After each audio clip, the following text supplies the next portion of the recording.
Šobrīd es atrodos Korejā, AOG sistēmas office ir šī mājā, kas ir blakus man, un māja, kurā mēs tūlīt dosimies, ir izveidota no saules apkuras sistēmas grīdas apsilde, kas ir ar ondulu apsildes paneļiem.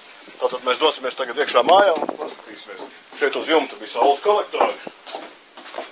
Un visa šī māja ir izveidota no ondulu sistēmas paneļiem, un šie paneļi atrodas šeit pat zem grīdas.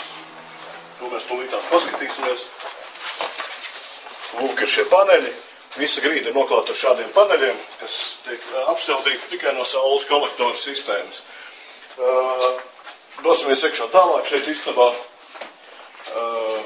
Visa, kā jau es teicu, visa šī telpa ir izveidota ar apsildes paneļiem. Šiem paneļiem virsū tiek klāts lamināts, tiek klāts flīzes. Šeit viss ir ļoti, ļoti silts un mājā ir ļoti ērti.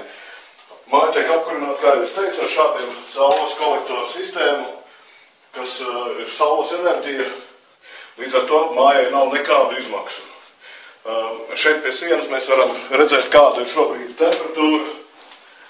Tātad uz jumta temperatūra ir 65 grādi, mums telpas temperatūra ir 29 grādi, kas ir jau ļoti augsta temperatūra.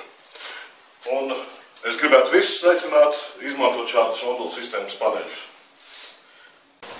Un šāds izskatās saules apkuras sistēmas panelis, kas ir paklāts šeit pat grīdā mums. Šādi paneļi tiek savstarpēji savienoti ar speciālu savienošanas mehānismu, un šādā veidā tiek arī izklāta visa grīda ar šādiem ondulu sistēmas paneļiem, kas ir apsildes sistēma visiem apakšā. Un šeit arī mēs redzam, kā šis panelis ir uzklāts zem grīdas apakšā. Lūk, šis ir tas panelis, kurš ir silts. Temperatūra attiecīgi ir tāda, kāda ir nepieciešama telpā. Tagad mēs apskatīsim saules kolektoru sistēmu, kā tas viss mums darbojas. Šeit šie kolektori ir šeit ēkai uz jumta. Jūs varat redzēt kolektoru sistēmu, 8 kolektori pa 30 caurulēm. Un tātad šeit cirkulē šķidrums, kas tālāk tiek navadīts uz akumulācijas tvertnēm, kuras mēs tūlīt apskatīsim.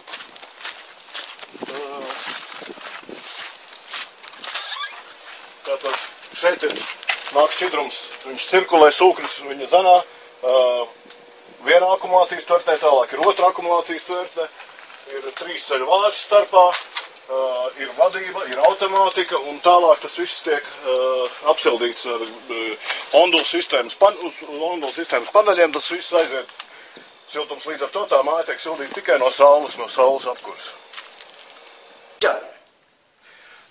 Tātad šī ir ondulu apsildes sistēma, ondulu Yang Aremok.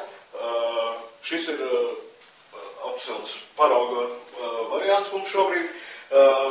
Tas ir apsildes sistēma, tātad mēs viņu ieslēdzam, līdz ar to mēs varam šeit noregulēt temperatūru. Tātad, kāda mums attiecīgi ir nepieciešama. Šeit mēs ielējam ūdeni, un līdz ar to notiek cirkulācija pa apkuras sistēmas paneli.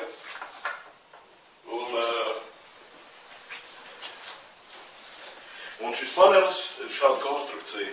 Tātad ūdens cirkulē pa paneli, šie 4 paneļi, kas ir savienoti savstarpēji kopā, līdz ar to ir ļoti silti grīdi. Un šāda apkuras sistēma ir nepieciešama visās Latvijas mājās.